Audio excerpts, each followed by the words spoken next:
Good evening. Patrick here, 8 Questions with. Um, Looking outside at a rainy night here in southeastern Michigan. It is currently 50 degrees outside. It is warm.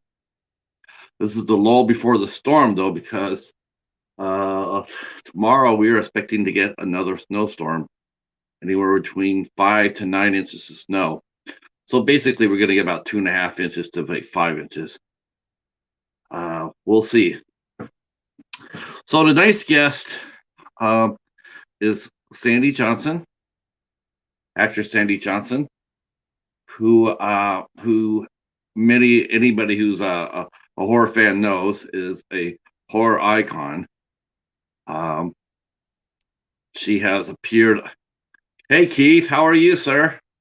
I should have known you'd be the first one here. I in my head, I had either you or John being here first. I wasn't sure who was going to be here first.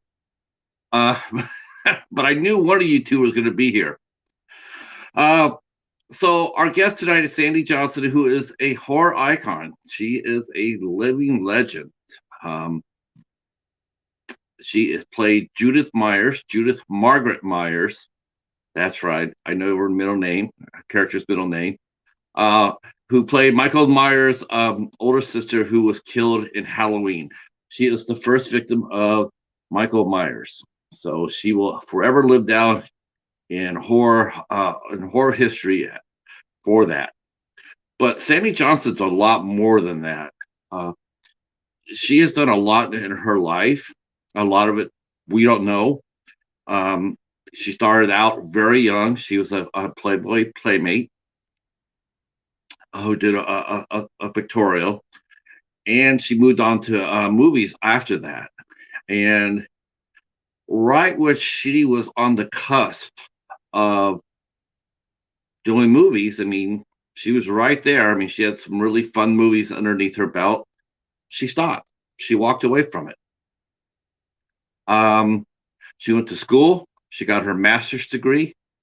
After she got her master's, she went back to school, got her PhD. So no, she's not your average screen queen. She's she's the studio that runs the movies that you watch. That's the sort of intelligence that she has. So there was a big gap between her while she raised a family and lived her life in Texas, and got her education. But she has started to make some rumblings of coming back and doing a few films. She has a few films listed as in production, and so we'll be really happy to talk to her about that. It's good to see her get back in the game, as far as that goes, because there's many of us, including myself, you know, we really never got to see her in her acting prime. I mean, that's what she did. She walked away from it. Um, so it'll be good to see how she feels about coming back and what has changed for her. Was it just like riding a bicycle? Are you gonna get back get back and pedal it? Um, or who knows?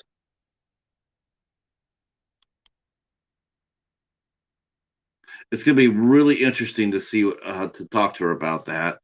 Um, hey Al, how are you, sir? How are you? Of course, I'll ask you folks, those who can. Oh, we got our first troll. All right, it's good to. I'm on that. Oh, you know what? I'll let Keith handle that. He's got the wrench. He'll jump all over that. Uh, so yeah, so that's what's going on tonight. I'm very honored to have her. This is you know, I know some of you guys will tease me about yeah, I know some of you guys will be teasing me about this. And I'll be talking to her about that. I'll be expressing my opinion about that. We're gonna be chopping it up about Halloween and its legacy. I won't be shying away from that. So oh, is that Hobbs' cousin? Oh, Bones got him. Oh yeah. Yeah, you can't mess around with Bones. There's a reason why they call him Mr. Bones. All right. So while we wait for Miss Johnson to get here, um, we will have to tell you first off that our show for tomorrow has been pushed back one day. Our interview with Joe Leone will be on Friday night at 8 o'clock. Friday night. He is the director of Reap and some other films, and he's a good, strong young director who can make a movie. He's got vision, and he's got story ideas, and I'm literally looking forward to talking to him about that. I watched Reap. I reviewed it. Um, I think he's just one of those. He's one of those young directors that I think their vision and their stories are always bigger than their budget. And so basically, what it is like someone needs to give this guy a budget and get out of his way so he can cut loose and make a good movie. Now, I'm not sure. This will be one of the questions we ask him if he's going to strictly stay in horror or is this something that he wants to do. Does he want to do mainstream movies? Does he want to do dramas? Who knows? But we will be talking to him on Friday at 8 p.m. here on 8 Questions With. So yeah, that's going to be exciting. The rest of the month is rolling along. This God, I can't believe it's already almost past February. Almost. We have one more week of activity before we head into Women in Horror Month. Women in Horror Month used to be in February. It used to be in February, but there has been because it's not an official thing. It's just fans and everything else. But they did try to move it to March. They tried to move it to March. They did it out of respect for Black History Month. So they moved their date. That's what I was told. That's what I read. So they're moving it to March. So what I'm planning to do with a little bit of luck, is I am planning to bring March. For every interview that we do in March, it'll be with a woman who ties to horror, whether it be a director or a writer, an artist, a producer, whatever it is that's tied to horror. We're going to be interviewing them in March. I don't want to bring out the calendar for that yet because it's been a little bit of a challenge for me so far. But I do like a good challenge. Of course, I did not realize there was a woman in horror. I mean, I didn't know. I thought it was February. I didn't even think about doing it. But once I heard that it was in March, I said, why the hell not? We could do that. And so we're trying. Whether we do it or not, is still yet to be seen. But I got some friends who are helping me out. They're helping me out, and so we're gonna have some new faces in March. We're gonna have a couple of guests that have been on the show before. DWC Bones, DWC baby.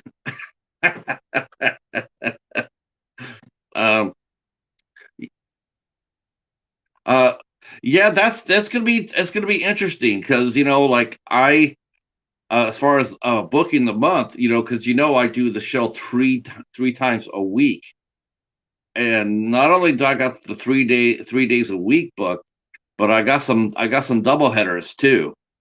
I got at least two, because I'm going back to across the pond to talk to a couple of a producer and an actress in the UK. So I'm going to be talking to them. Yes, new guests. Yeah, new guests is this. Yep. So I'm pretty excited about that. It's going to be fun. Also, of course, the big news is that the Midnight Society kicks off this Sunday night. This Sunday night, we're kicking off the Midnight Society. We will be on Karen's channel, Ocean Chicks Films. will be on her channel on the 20th. And then we are traveling to Al Lecard's channel to kick off the show. He will be hosting our very first Midnight Society official show on the 27th of February. And we will be telling you what we're doing on the 20th. Some of it will surprise you. Some of it you're going to be like shaking your head. You're going to be laughing. I heard that I think you guys will really enjoy it.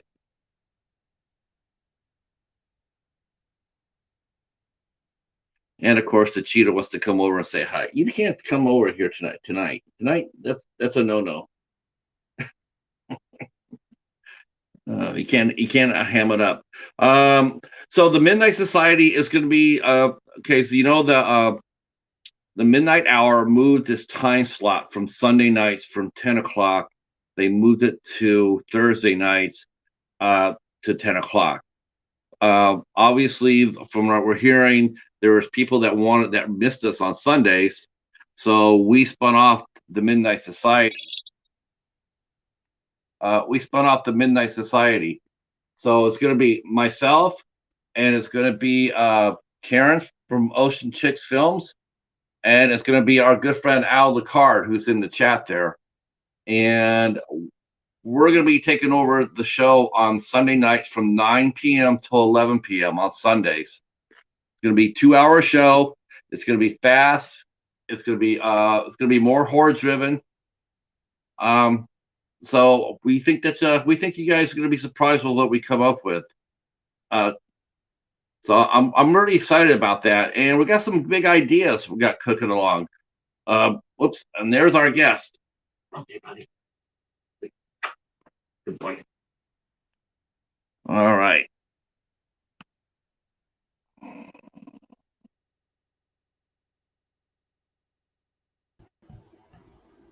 Ms. Johnson, welcome. Thank you. I just got a cat off of my computer board too. Yeah, that's the cheetah. He's been wanting to be a bigger part of the show, and I said, well, tonight we can't. We love you, but we can't have you on for the night show.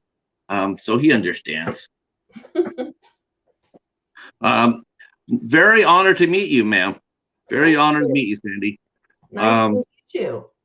There's some people in here that are very, very excited to see you as well. And they're actually going out there and waiting for me to hurry up and get the show going. I'm like, okay. So how was your day today? Oh, my day was very busy. It's been crazy busy the last few weeks. Yeah, you told me yesterday about the one you were doing you're doing something that most Americans absolutely hate, but you were doing that yesterday. Yeah, till about 10 o'clock last night. Yeah, that's no fun. That's no fun. Yeah, I'm looking outside. How's your weather down there? Are you enjoying a warm Texas winter, or has it been cold down there? Oh gosh, it's been all over the place. We had a week of really cold with snow last week. Today was 72. Tonight it's supposed to rain and get colder again. So you never know. It's Texas. You just layer up. Yeah, same thing with Michigan. We're about 20 miles out of Detroit or Ann Arbor probably. And yeah, we got 52 degrees today. I'm like, wow, this is really nice. It's raining. It's 50 degrees now. And then they said, oh, by the way, we're dropping 5 to 10 inches of snow on Thursday. Ooh. I'm like, you know what? If you don't like Michigan weather, just wait for 5 minutes. It'll change. Yeah, same with Texas. So I guess we'll get ready to chop into this. I was explaining before you got here, explaining your background. Obviously you've heard this many times before, and it's well deserved. You are a legend. You're a horror film royalty. You. Yeah, it's you go back to them, because Halloween is such a beloved franchise, and to be able to go back to to the roots of that, and how did it ever start? How did it begin? And you know, and well, we go there, and it starts with you. And um, but before we do that, before we get into that, I do want to swing back because you've had such an interesting life. You I want to talk about that, and we'll walk our way up to Halloween and beyond. Obviously, you're a native Texan. I am a native Texan. You've been in Texas pretty much all your life, right? No, actually, I spent 20 years in California. You did go to okay. I was wondering about that because I know that you were when you were acting, you were out. I was just wondering, well, like, did she just commute from Texas to California? Because I wasn't quite sure because you're still because then you came back to Texas. Right. So tell us a little bit about when you were growing up. What was growing up like? Where were you born at? Were you born in San Antonio? Were you somewhere else? No, I was born in San Antonio, and my parents got divorced when I was about 5. My father went to California, and my mother stayed in San Antonio till I was about 11 or 12. And then we moved to California and stayed there through my school years for the most part. And then when I was in my, I guess, right around 20, my father got very sick and ended up dying. And I didn't handle that all that well. And then my mother passed not too long after that. And then I got a divorce. So I said, okay, I've had enough of California. I'm going home. So How old were you when you were married? I was, the first time I was married when I was 25, somewhere in there, I think. Okay. Was someone you met in California or someone you met in Texas? He was from California. I'd actually known his mother first from the time I was probably about 10 or 11, 12, maybe somewhere in there. And Okay. I met him at school, him and his brother. I knew both of them. And then we ended up getting married. Okay. You probably thought that was the one, right? Yeah, I did. Um, so how old were you when you moved from Texas to California? From Texas to California, it was right before middle school. So About 10 or 11, 10, 12 or 11 in there. yeah. How do you still remember what it was like when you moved from Texas to California? Can you have any memories of that? How or impressions? How different it was? Um, well, my dad lived right on the beach, so that was very nice. It was a different world then. It was really nice. And like I said, he lived right on the ocean, so all I had to do was walk out the front door, and there I was on Manhattan Beach. So it was beautiful. Now you were this was all going on while you were growing up.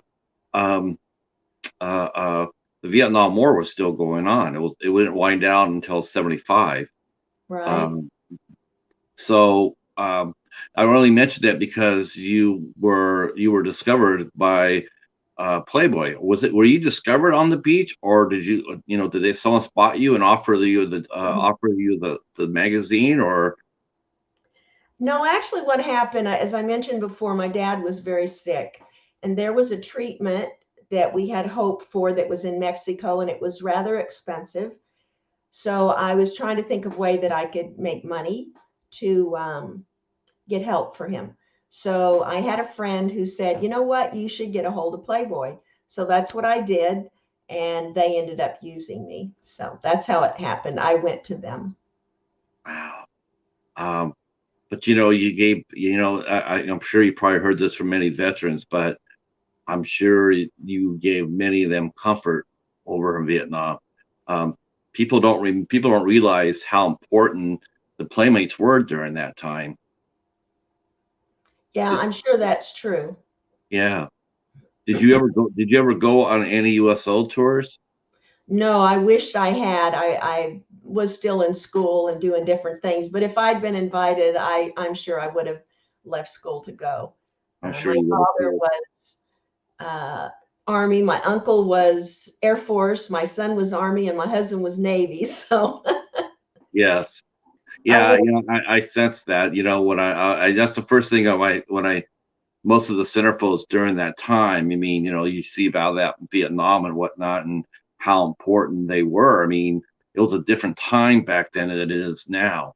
You know, yeah, and so did you get to meet Hugh Hefner himself, or I did on several occasions.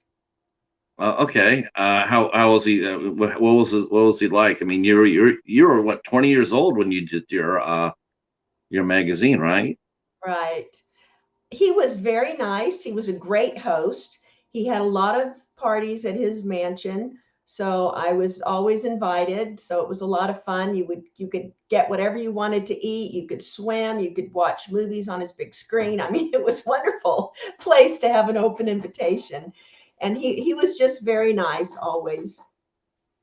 Um, So after that, I mean, that's when you got, because of the exposure in magazine in Playboy, is that when you got approached to about doing films? Yes, it was. I was with the Playboy agency, and it was for either modeling or films. It was both.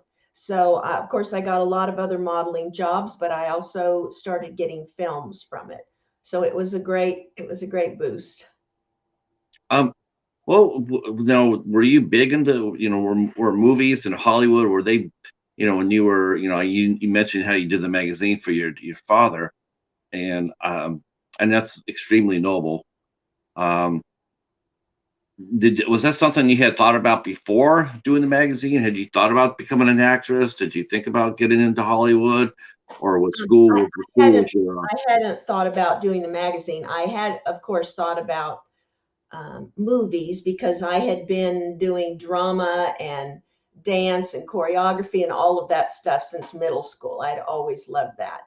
So I actually at first thought I wanted to be a dancer, and then all these other things opened up. So I took a little bit of a turn and went the way of acting instead.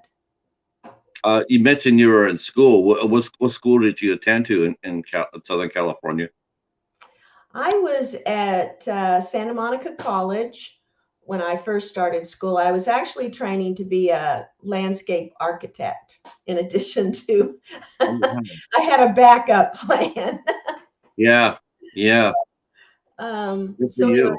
those are the two things that I was working on. And in high school, I went to Grant. Um, yeah, especially in California, a landscape architect, that's a pretty good job to have in Southern California. Even today, that's a pretty Yes, good job to have. I would There's have, some, I would have loved it. And then when I moved to Texas, I wasn't so inspired anymore. yeah, I guess the open air, the open land probably was it's got to be different. The land is different. It's not nearly as lush or pretty as it is in California. It's a Right, lot more dusty and gritty. Um, right. so okay, so now here you are. You got some, yeah, you taking some acting and taking some dancing, and I mean, and then afterwards, and then the movies came over to talk to you. Um, did you have any idea what you wanted to do, or were you just sort of like starstruck in the sense that they offered you the first movie and you took it? Did you know the movie you were going to be doing? Did you know it was going to be just like a romp like that? I mean, comedy or Um, yeah, I mean, when I went in for the interview, of course, they would talk about the movie and your part or whatever. And of course, I was just happy to get a role. So I said yes to all of them.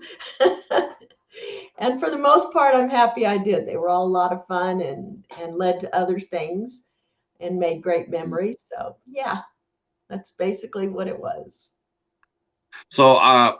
I know we're going to be talking about this now, but I'm going to hold off on it because I'm sure it's going to be a good story. Uh, but one thing that really got me, Sandy, was that after you did your films, when did you decide to come home? Because I mean, it seemed like you were about ready to break out. I mean, between the fun comedies you did, plus the Halloween, and Halloween over was growing.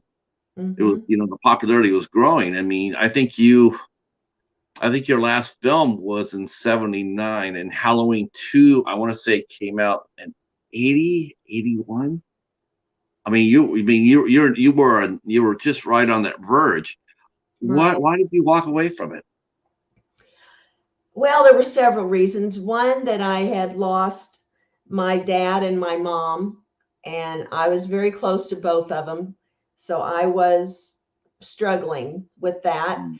And so I felt like I just needed to get away. So we decided that we would move to Oregon and live in the woods for a while. And I handled that a lot better than my first husband. So we ended up coming back to California. He went home to mama, and I went home to my sister in Texas. And so it wasn't really wanting to say goodbye to my career. It was just a matter of being depressed and just needing to get away, needing something to clear my mind because I was just so sad. Yeah, yeah, I can see that.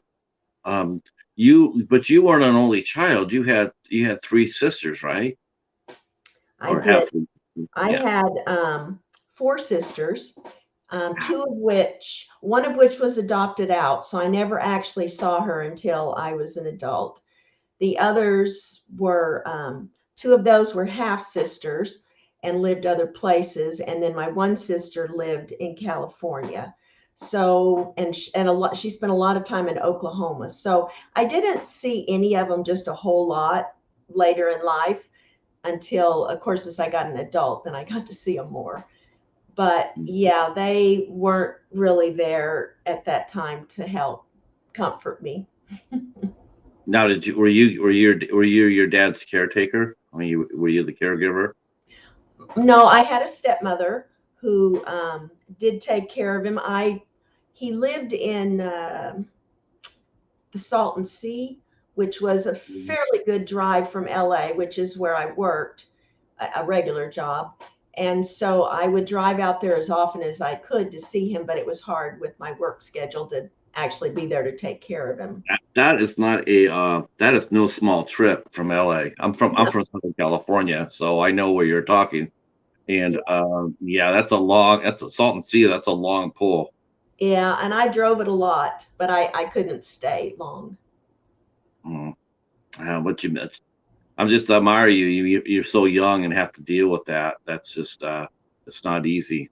And without a lot of support in place, it would be hard today. It's hard today, but I think today we're a lot more equipped for it than they were back then. Back then it really wasn't talked about so much. There wasn't very many places to offer, counseling or support or, I mean, today, you get sick and there are places and programs in place to help somebody. Right. Um, Well, um, and you just, when you're that age, you just think you'll have your parents your whole life. You're just not quite ready when you're God, no, not, early not, 20s to suddenly realize you're about to lose both of your parents. yeah. Um, so you mentioned your first husband. So the first husband after the Oregon, and then it was his suggestion to move up to Oregon, and he got up there and realized it wasn't his cup of tea. I mean, I just sort of, you think that he would have stayed in place and helped you with your career. Yeah, he had a lot of growing up to do.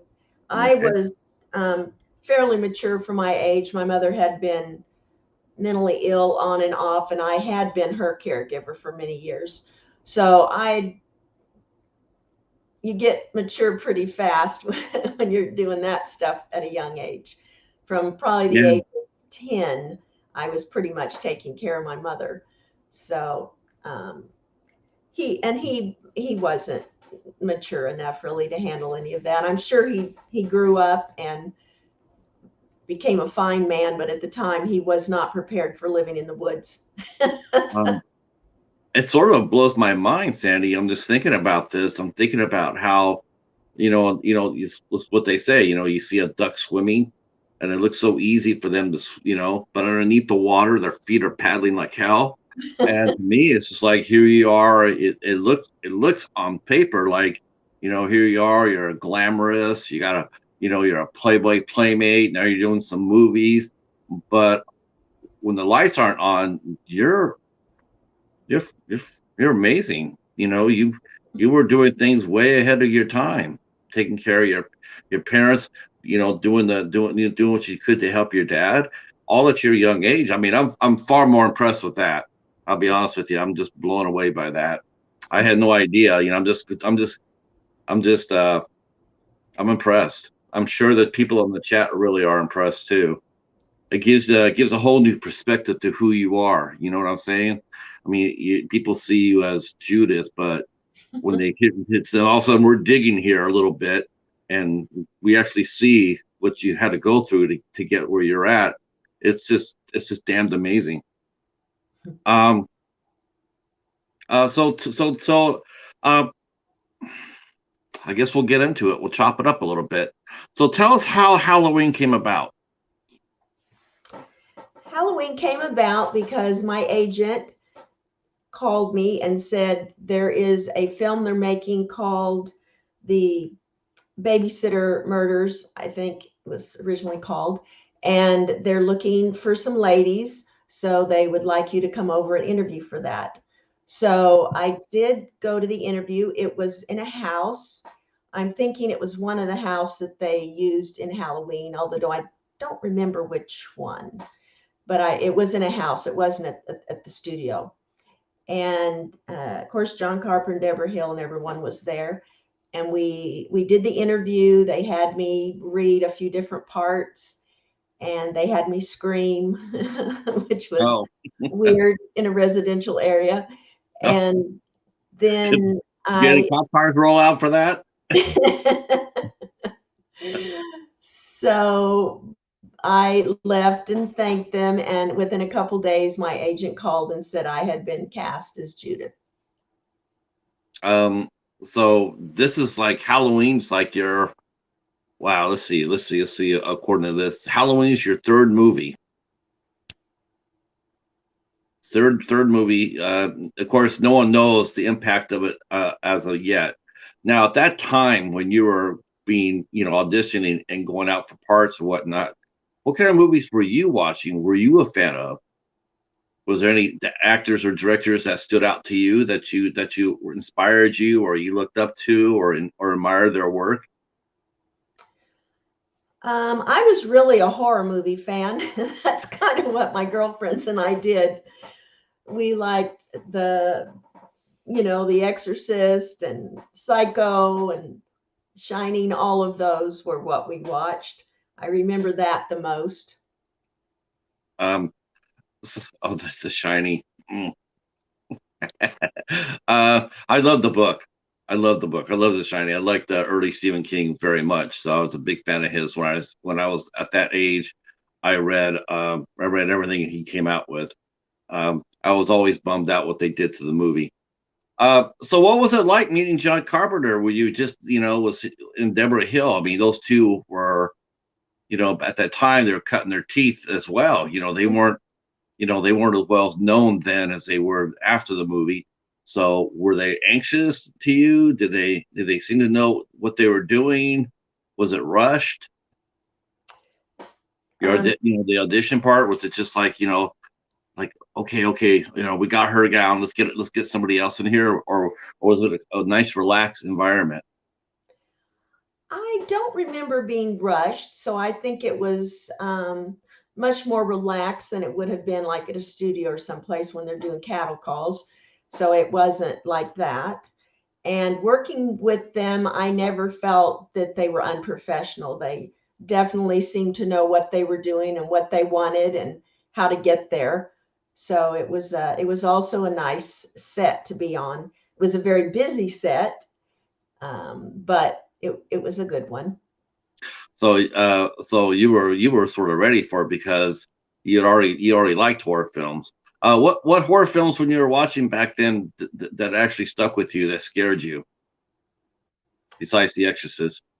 Um, I don't know if it classifies as a horror film, but definitely a psychological thriller was Whatever Happened to Baby Jane. My Yeah. dad took me to see that, and it terrifies me still. That's just a scary concept to me. Now, had you seen Jaws at this time by this time?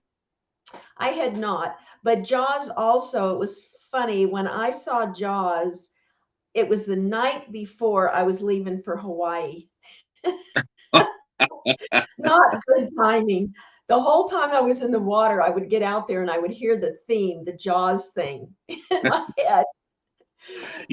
I never realized this until the YouTube here that great whites actually do swim off of Hawaii. Like I lived in California. I lived in the Red Triangle, right? Mhm. So like I lived in San Jose, so I would go out there toward Santa Cruz and go out in the water there in the Red Triangle. And after I saw like two or three people get hit, I never went back in the water. I'm like, nope. But Southern California, I went swimming on the beaches all the time there. Never even gave it a thought about that. I was still in the Red Triangle. I, Well, what were you going to Hawaii for? I still have her, a very good friend, and her parents had a condo over there, and they had invited me to go with them. So I flew over, and we spent, I don't know, a week or two just running around Kauai and having a wonderful time. Wow, that's so nice. That I like to get over there one day. As if I could handle the plane flight. I don't mind flying over land, but I don't like flying over water.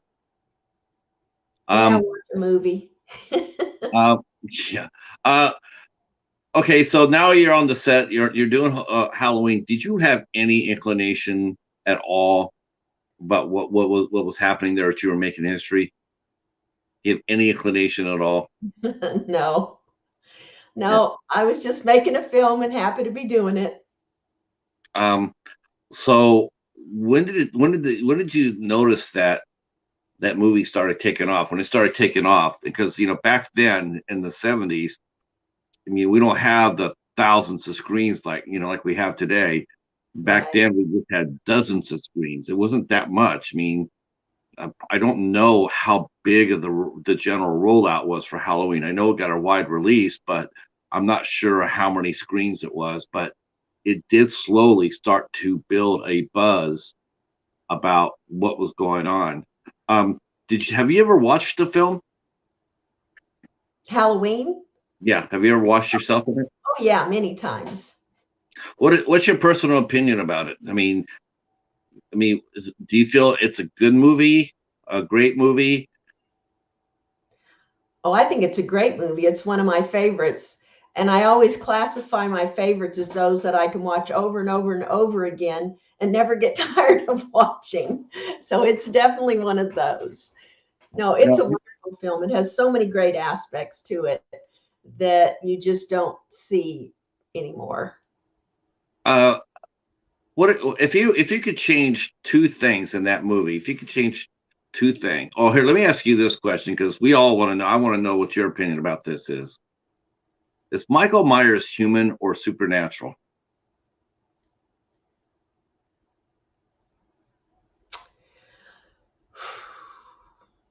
To me, he's kind of both. He's not really one or the other. He's human, but he has this ability to not be killed. So I don't know. The parts of him seem human to me, and other parts seem not so much. So I can't really put him in either category clearly. Yeah, isn't it? It's strange how he's treated, throughout the movies. Some of the chat here is blowing up here. Let me get some of these questions here and comments. Let's see. Our good friend Justin's here. He says he'd love to meet you one day. He lives in Texas, so I think the chances of him actually meeting you at a convention are probably very high. Yes. Everybody's saying hi to each other. Jamie Hart says horror is the best genre. Yes, it is. Um, Let's see, our good friend Gorphobe, he was absolutely a 100% a Halloween fan. Probably the biggest fan I know of Halloween. Um, did she have the displeasure of meeting Tony Moran? Yeah, we'll have to talk about that. I'll talk to you about that here in a second. That's an interesting question. Um, let's see. Jamie Hart mentions whatever happened to Baby Jane scared the crap out of me too. See, Exorcist was got underneath me. Keith was mentioning he loves Baby Jane. Um, yeah, Keith mentions movie making was a different world back then. Halloween is an A+ classic. Gore says his personal favorite. Now I'm going to say something right here up front because I know these guys are going to think I'm going to be chicken out on this, but I was not really. I was not. I'm not really. I mean, I like Halloween. Don't get me wrong. I like it, but I'm not blown away by it. I never was, and it had nothing to do with you, obviously. But I just never. I just thought. I just thought it could have been a little bit quicker. You know. As far as the pacing goes, I mean, it was okay. I mean, back then. Of course, this is me. This is me back then. I probably watched a lot of. I watched a lot of creature feature horror. Right. So but again, and I hadn't seen Texas Chainsaw Massacre yet. I think going back, if I had actually seen that movie, of course I would have only been 10 years old then, right? But if I had actually seen it, let's say by the time Halloween came out, I think it probably would have had a better perspective about it, a better understanding about it. Um, I don't know what it was. It just Halloween 2 to me. Oh yeah, that was just like holy crow. The nurse getting stabbed in the back and lifted up off the air. Oh, Right. I was just like, oh okay, yeah, I'm done. Because that was like terrifying. Yeah. Um, Halloween 2 but is really good. going back to Halloween itself because it really did. I mean, Texas Chainsaw Massacre opened the door to the slasher film. Speaking of a landscape architect, Texas Chainsaw Massacre. Do you think it's fair to say that it laid the groundwork for Halloween? Without Texas Chainsaw Massacre, maybe Halloween doesn't quite have that same, doesn't have quite the same punch because thanks to Texas Chainsaw Massacre, you know, people were able to accept a movie like Halloween a lot better. Is that a safe assumption in your opinion? Do you think that Texas Chainsaw Massacre helped Halloween out, or you think it stood on its own? I don't know. It's a totally different kind of movie to me. The things that you didn't like about it, I like about it. I like, to me, the pace, the um oh, what's the word? Stalking. The stalking aspect of Halloween, which is part of the drawn out thing, is Right. what scares me. So some of that timing and the slowness that bothered you, I actually liked and found that scary. And the movie, I don't know, the movie's just so different than Texas Chainsaw. I mean, I like them both, but to me, they're really not alike. So, I mean, as far as just horror films in general, opening it up, some that could certainly be true. But as far as them being kind of like each other, to me, they're very different. Uh, so you're on your you got the part of Judith, so they told you that you're going to be the first person killed. That was your first. Was that your first death scene that you had done as an actress? It was. I had only done comedies. Um, so what was it like? I mean, it's something I think that stays with you probably all your life. But what was it like? Especially being killed by a boy, not an adult, but you're being killed by your younger brother. What was the impression you got? Was that something that were you expecting that part, or was it hard for you to was that hard for you to as an actress to wrap your mind about? Hmm. Well, of course, it was Deborah Hill that was coming at me, not young Michael. Right. But just the same, sitting in a room basically by yourself, and it's fairly dark, and you see this knife coming at you. I mean, that's pretty scary, no matter who's behind it. And of course, having to fall is always interesting because I had to fall off of the chair. So yeah, it was, and of course, do the blood pellets and all that stuff. It was scary at times when they were coming up the stairs. I could hear them coming, but I couldn't see them Oh my yet. God, no, man, that's a horror. That's a horror film. Just filming it. Yes.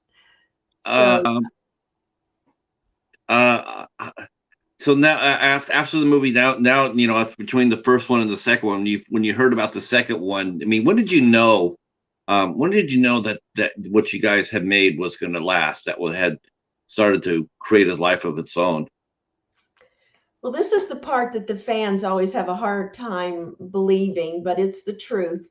When I left to go to Texas, I left that world completely behind. I went to Texas, I went to college, I became a teacher for special needs kids, and I buried myself in that.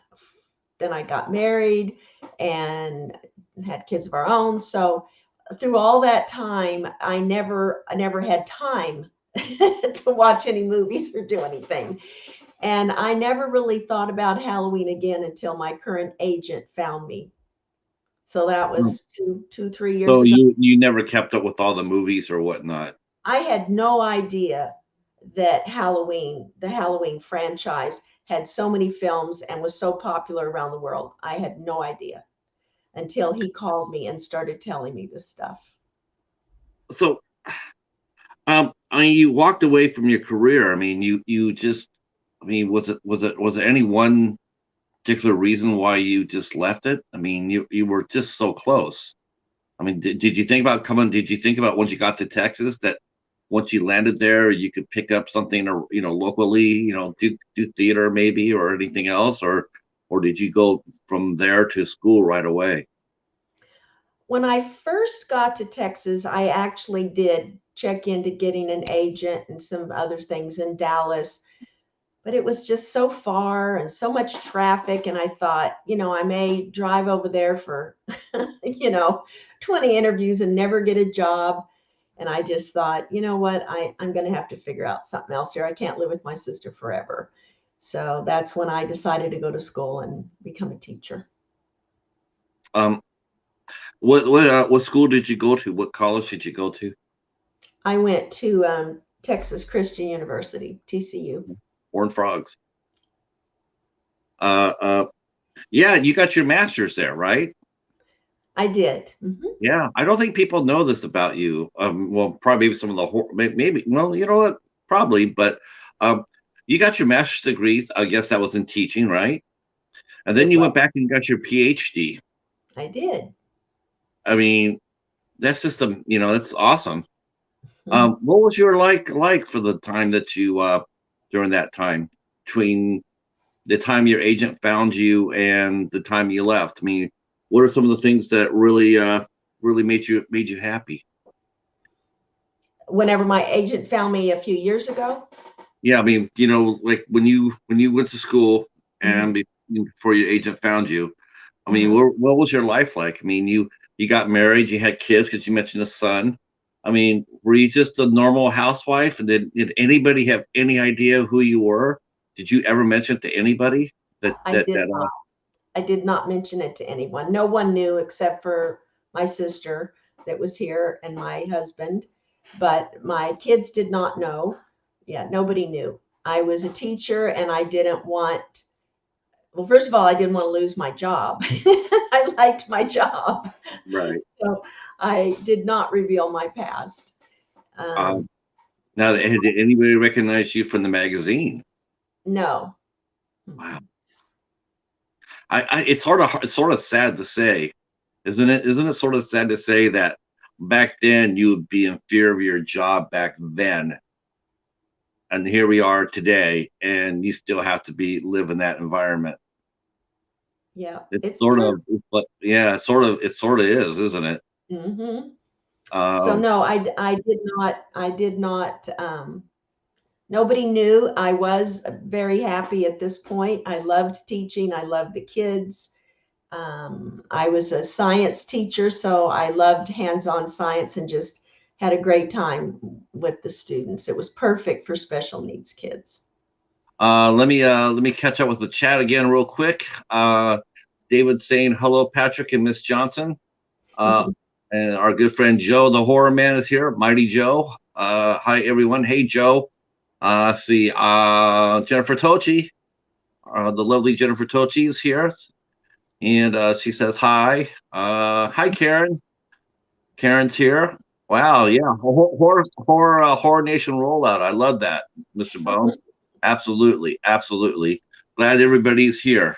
So we're talking to Sandy Johnson, as you can see, who starred in Halloween, and now I got to ask you a question here. But how old was your son before you told him about who you were? I mean, he must have told him at one point what you had done. 40. How old was he? He was 40. Oh my! Oh my gosh, that's so crazy. What did he say? What was his reaction? Was it like, "Mom," or was it like, "Oh hell yeah! Why didn't you tell me this sooner?" Well, I'm actually his stepmother, but I wasn't actually there. He found me on social. Actually, his wife found me on social media. So she told me about it. Oh my gosh! Did she say? Did she say? Did she see your name and then say and came back and say, "Is this you? Is this you? Is this you?" Or was it Oh, like, yes, they knew it was me. oh, oh my, yeah, well, yeah, I mean, I can see that. I mean, the Halloween, did they see you because of Halloween? That was it because of all the hoopla around it. With that and Playboy, of course, those go hand in hand. So if someone looks up one, they're going to find the other. You know what? Honestly, I did not know about that at all until I did not know about that at all until I was doing my research. Oh, okay. Yeah, I didn't. I was not aware that you had done that. And when I started doing my background, I'm like, oh, why? Because no one's ever mentioned it. I've never seen. I mean, I think horror fans, they only care about the horror. That's their focus. Their focus is like, oh my gosh, you're Judith Myers. It's not like, oh, you're in Playboy. It was like, no, who cares about that? It's all about Michael Myers. What was it like? What was he like? What did he eat? What was his favorite meal? Those sort of things. So did that once that came out, basically your secret came out, did you just how did it feel? Was it a relief that someone knew? I guess. I mean, I don't know that I really thought of it as a secret. I'm not sure that's how I thought of it. I just never talked about it. Don't ask, don't tell, right? So Yeah, no, yeah. there just didn't see any reason to talk about it. But then, of course, now that it's become a big part of my life, it's getting out there, and of course, more people know. So have you caught up have you caught up to all the films now to see exactly where it stands? Yes. Oh, good. So then we can chop that up too. Oh yeah. All right. So tell me, what's your favorite Halloween movie besides yours? Ooh, probably the second one. Yes, I think that's my favorite too. Of all, my favorite one is Halloween: Season of the Witch. I love that movie. That movie's so Actually, I good. like that one a lot too. I know a lot of Do people you? don't, but You I know what? actually They don't know what they're talking about. Halloween 3 is the bomb. yeah, It's so creative. yes, it's very creative. But Halloween 2, I agree. I wish they could have had that same intensity in the second one. But you're right, though. Honestly, you're right. I mean, without the first one setting it up, you can't say the second one would have been that intense. You gotta have a start before you can go on. Right. But I love the second one too. Um, all right, this chat is actually blowing up here, so let me catch up on this. Karen saying hi, David. Hi, Joe. Um, Jennifer saying you look so damn sweet. Yes, yes, she does. Um, let's see. David's mentioning so your stepson only recently found out about your role in Halloween. Yeah, that blows my mind too. I'm blown by that. It's like I thought you said you were 40 when you told him, not that he was 40. That's just a that's so cool. Um, let's see. Keith's mentioning I don't know. Playboy is pretty cool.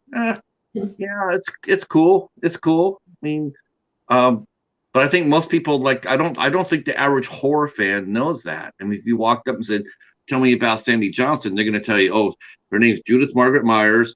She was 19 years old when she got killed. She lives on this address here." I mean, they'll tell you everything. She wore a size, she's a size 4.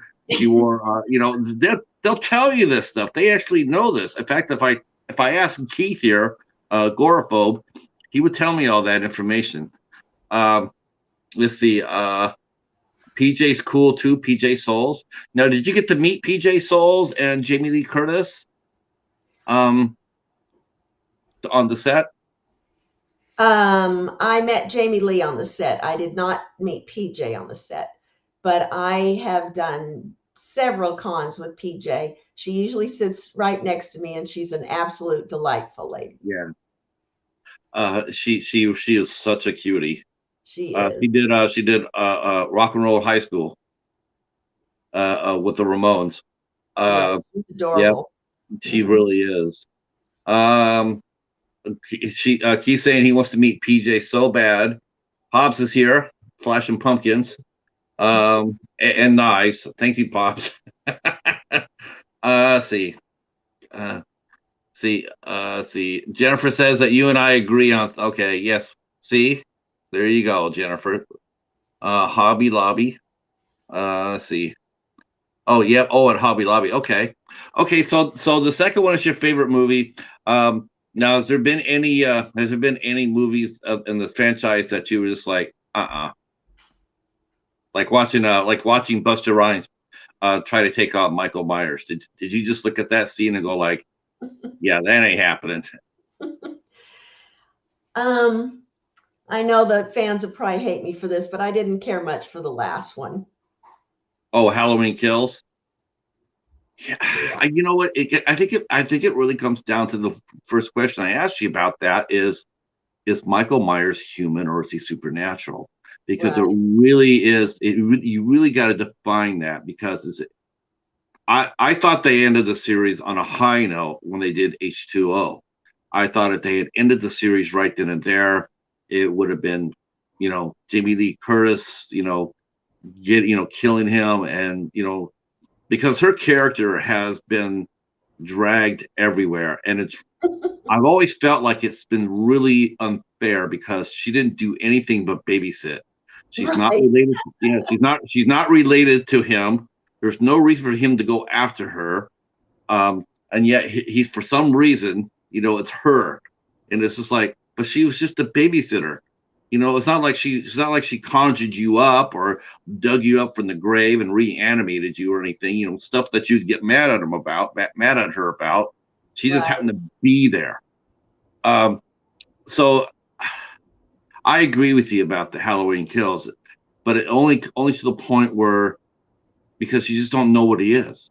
Is he unstoppable? Is he unstoppable? Is he supernatural like Jason or Freddy Right. or Chucky? Because they're all supernatural killers.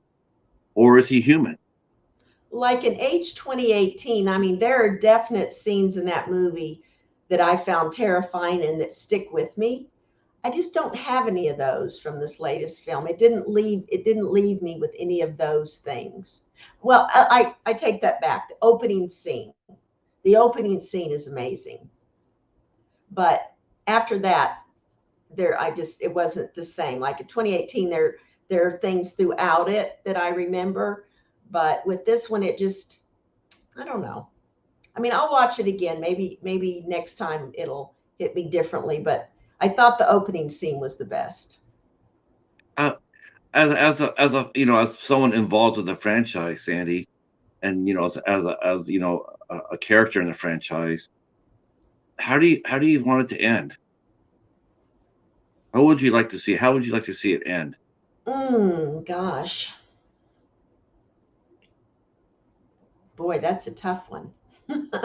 I You don't know, want to see Michael dead. I don't want to see Lori dead. I think she's a No, totally innocent victim. yeah, I don't want to see her dead either. So maybe we just let them get old and die naturally. Yeah, maybe at the end of the movie they can sit out there on the porch and go like, they survived 40 years. Maybe they can just go outside and retire and sit back on the porch and have a tea together. There you go. Um, Yeah, I don't know where I would take it if I were director. see, Gorfo says he's just a boogeyman. That's what it is, the boogeyman. Well, see, that doesn't really jive with it. He's not, I mean, because yes, he takes, because we talked about this a lot. He took 6 shells from Loomis to the chest.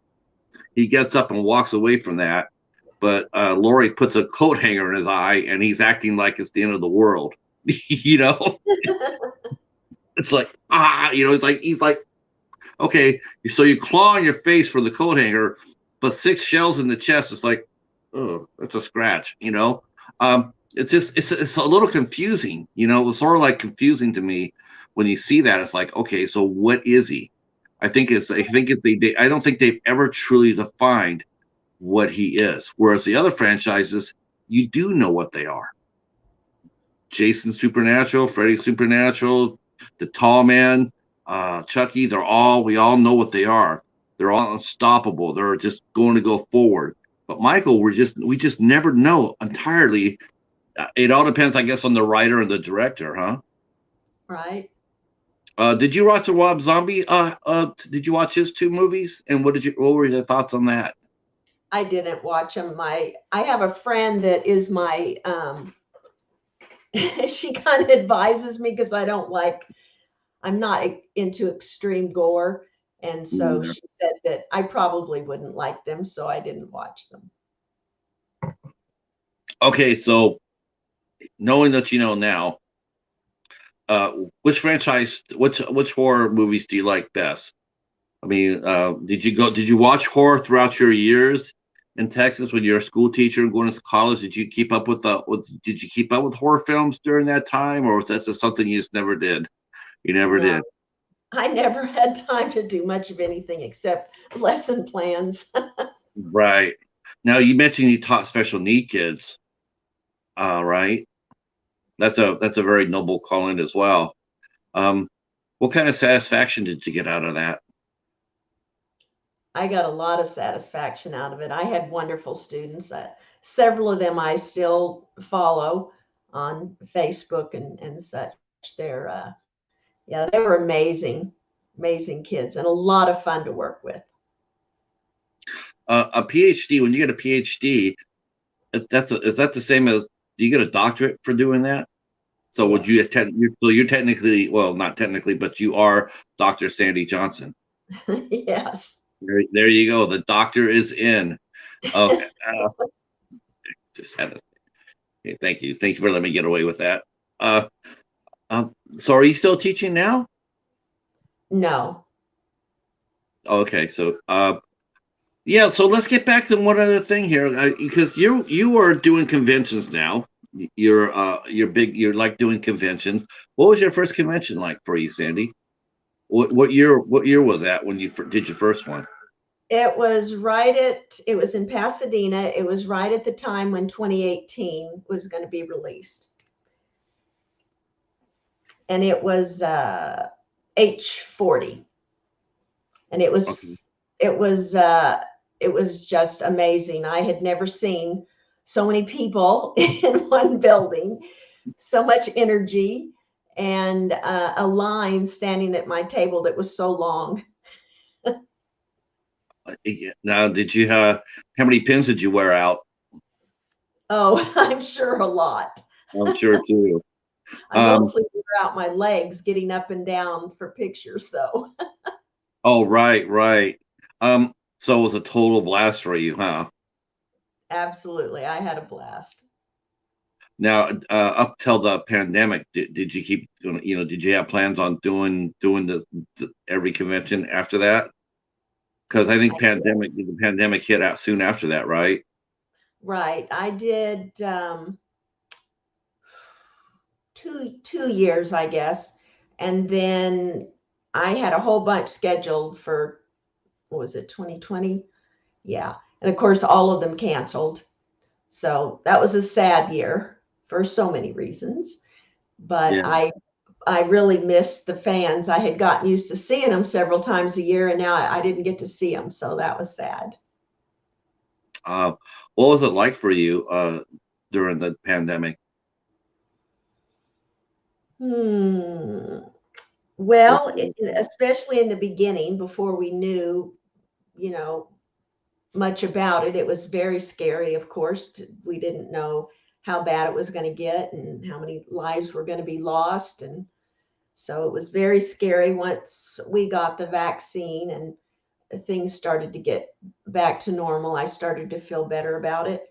Texas wasn't locked down very long, so we got our freedom and ability to get out and move around again back pretty soon. It wasn't a terribly long time, so that helped get back to normal again when you can go out and eat and stuff. right.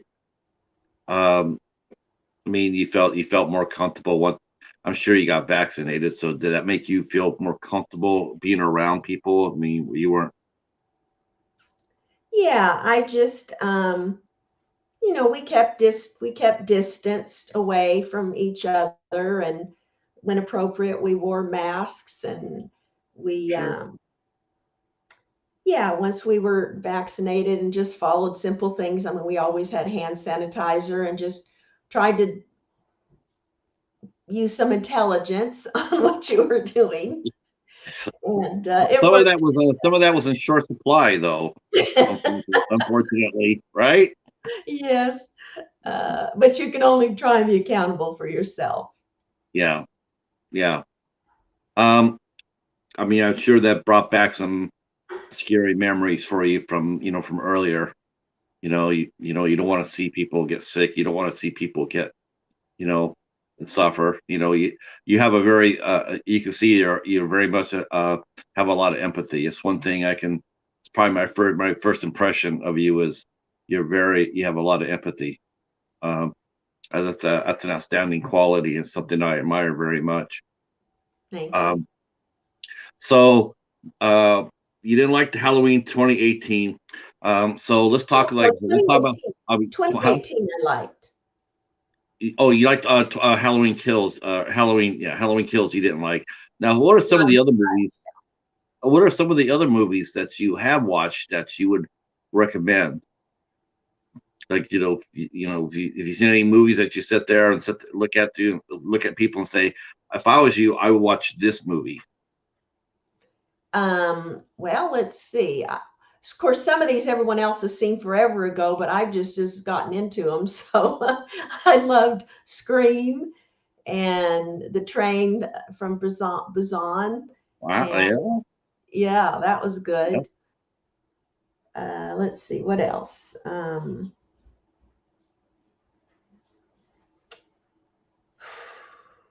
As you gotten older, have you gotten away from horror and more into comedies and dramas, or is horror still your number one with a bullet? I would say that I have a wider range of interests now. Yeah. I love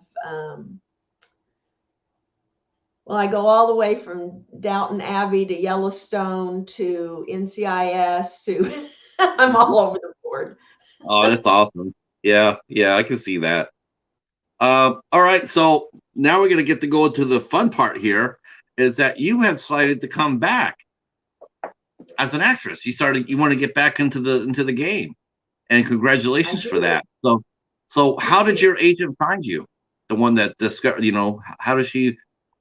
Was it she or he? It's a he, Rick and Reek.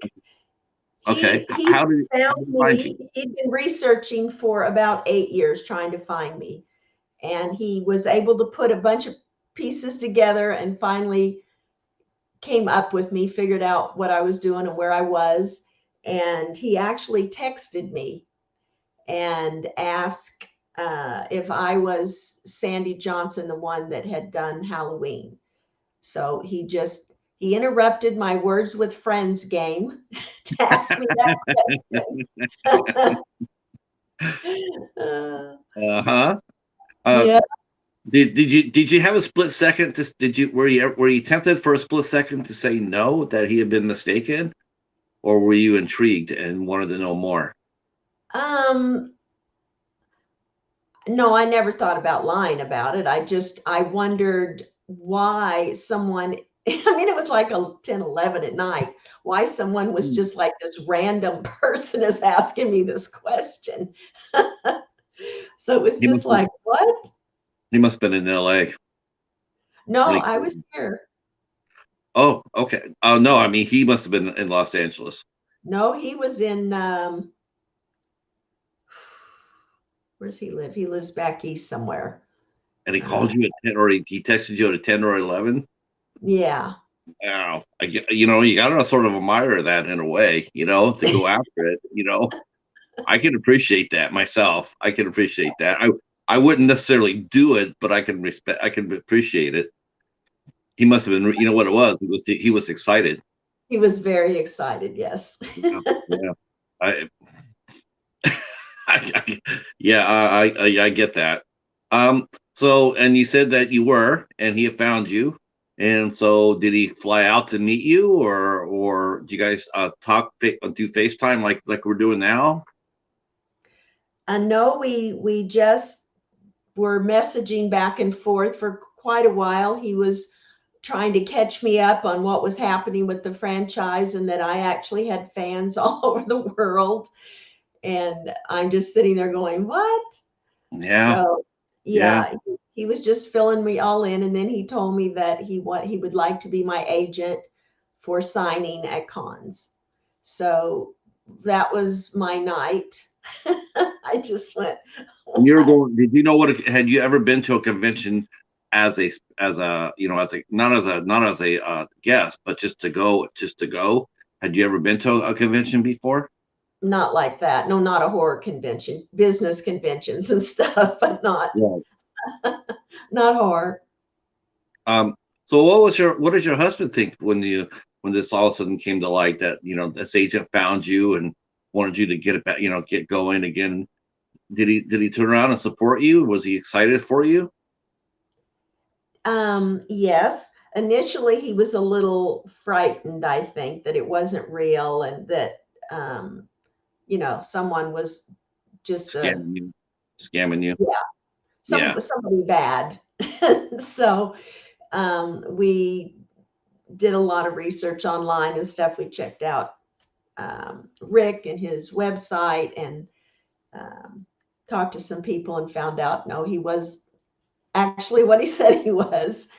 And so he said, yes, let's do it. So he generally goes with me to the conventions. And if my agent or a helper can't be there, then he actually acts as my agent.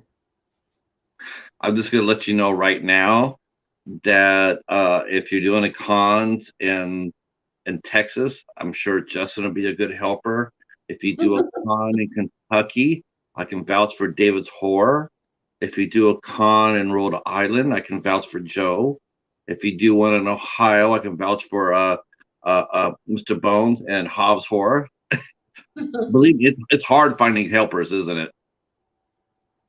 Yeah, yeah. Yes, I'm, all, I guess they are. The only, I did not have a good helper at one of the things we did last year. So that's when my husband decided to do it. But uh, normally either my agent or someone that works for him is there and they're wonderful. And most of the ones that the con provides are also wonderful. I had a fabulous one in UK in October. Um, so let's talk about some of the movies. You got a few up here. You have one called Volps that's in post production. Hmm. Bury the Hatchet, which I want to see. That looks like a lot of fun.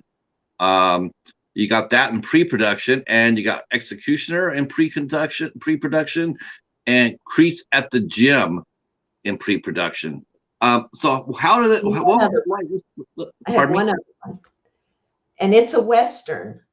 It's called Bullets for Jesus. Bullet for Jesus? Bullets for Jesus. Oh, Yeah, it's a. Bullet for Jesus. Mhm. Okay. So talk to us about that. Was it you went back to the set? How did it feel walking on set for the first time? Okay, the first two that I've done that are the Halloween slasher and Vulps that I've already done, they were done remote because of COVID. Okay. So those were cameos that I did. I have not been on set yet. That's what I'm looking most forward to. It is actually being on set. I haven't been back yet. The other ones, now I did go when I was in the UK, the Creeps at the Gym, that's a UK company. Oh, And okay. I actually do the vocals for one of the songs in it. So we did go to the studio and do the recording for that. So that was fun. I enjoyed that.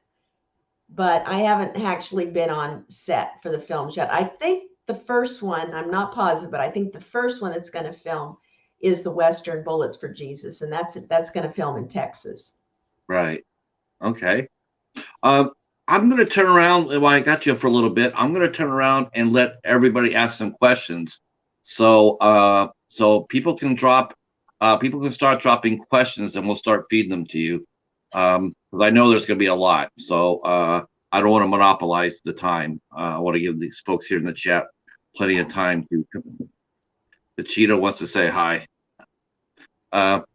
All right, folks, go ahead and start dropping questions. And yes, David says that. He says, if she visits Kentucky, my wife would gladly be her helper and handler.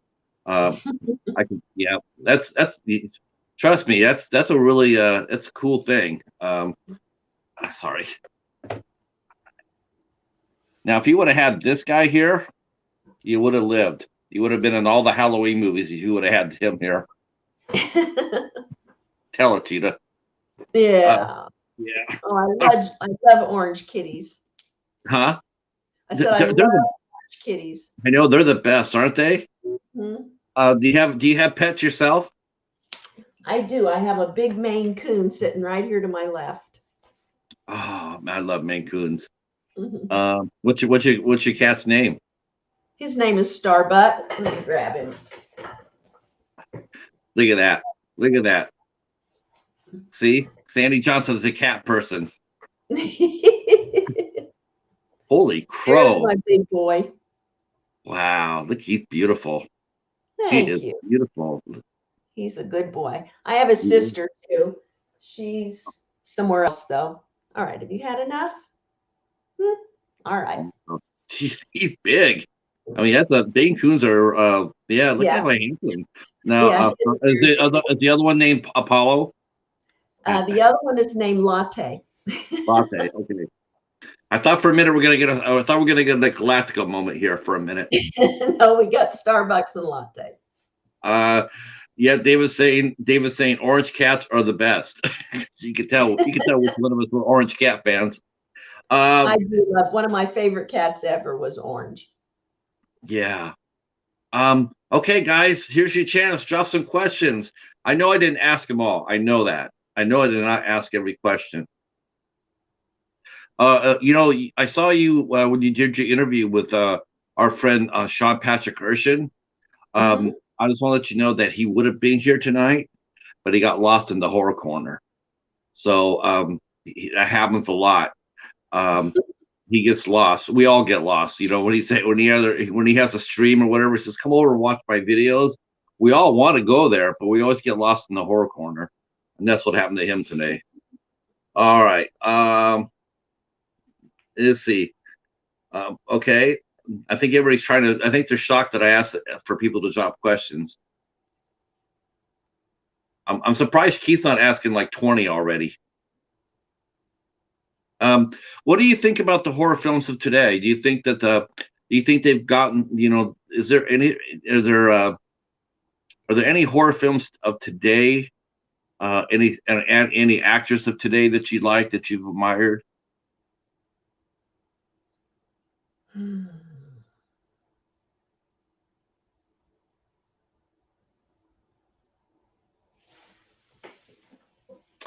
That's a really Gosh. good question. Here's a really good question for you. What you think about mine? Okay. David's asking Sandy, have you been approached about making any cameos in Halloween Kills or Halloween Ends? Have you been? Were you approached at all to come back and just to make an appearance? No, only in 2018 when they reused my footage.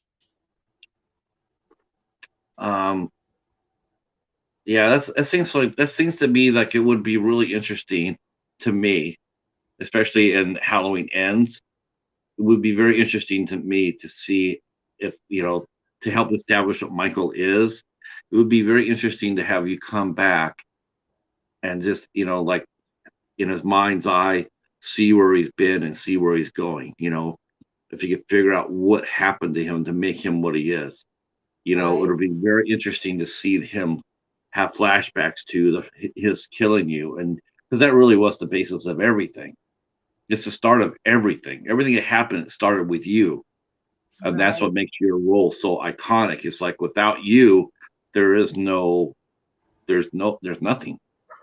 And it's not just a matter of just it's just not a matter of you the actress, it's you the character, because the character is so important to the whole story, and you had to play it right, you did. I mean, I think, I will say that. I mean, the first scene is very effective.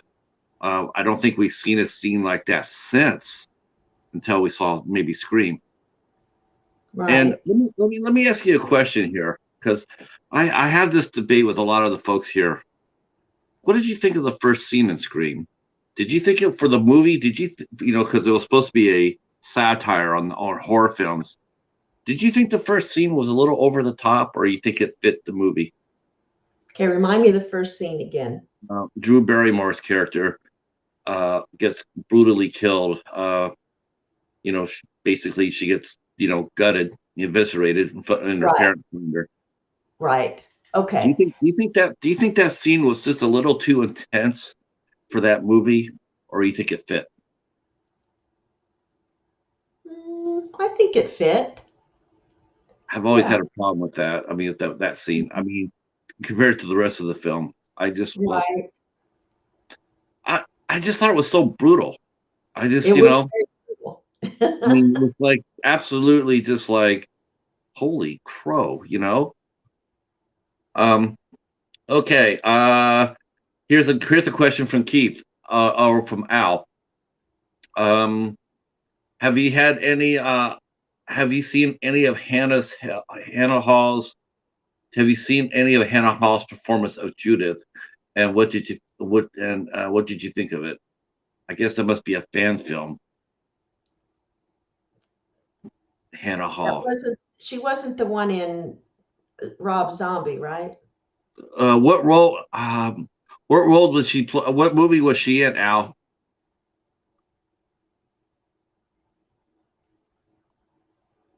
Which film did Hannah Hall appear in?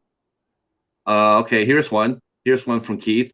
Being a horror fan, I bet you're very proud of how iconic your role of Halloween is. Do you see your do you appreciate the fact that where you're at? Do you appreciate the fact that you're an icon?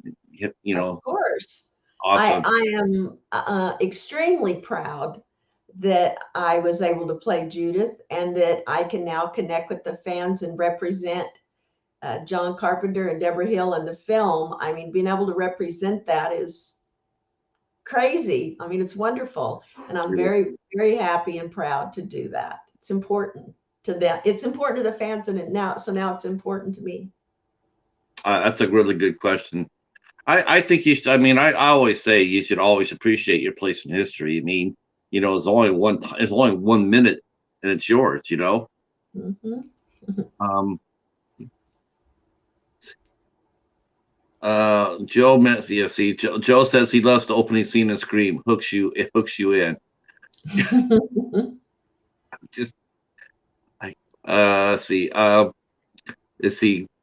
Gorfo mentions here. Let's see. Here's David. He's saying that there are some correlations with how Drew died and how Sandy died in Halloween. Yes, there definitely is. I mean, that's probably one of the reasons why the scene is what it is.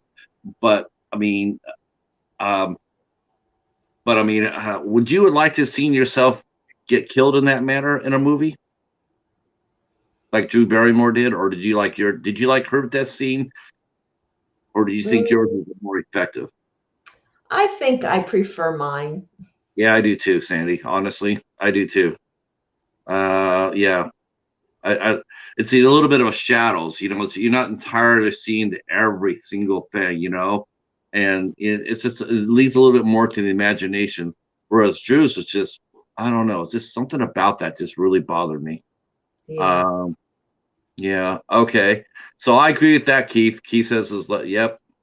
Keith's death is as legendary as Janet Leigh's is in Psycho. Yeah, definitely. That's iconic. It's an iconic death scene. Yes, it is. That's a good one.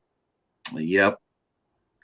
Uh, oh, she played it. Oh, yeah, she played Judith in Rob Zombie's movies, but Yeah, she that's hasn't seen. Yeah, she hasn't seen Rob Zombie's movies, so she has no. Yeah, she didn't see the zombie movies. Um, let's see. Davis asking, has Sandy done any cons with the actor who played young Michael? yes. Yes, Will Sandlin. Yes, I've done a few with him. How'd that go the first time you met him? Is that the first time you've seen him since on set? Yes, it was fun. It was a lot of fun to see him again, and just I think that's the only film he ever made.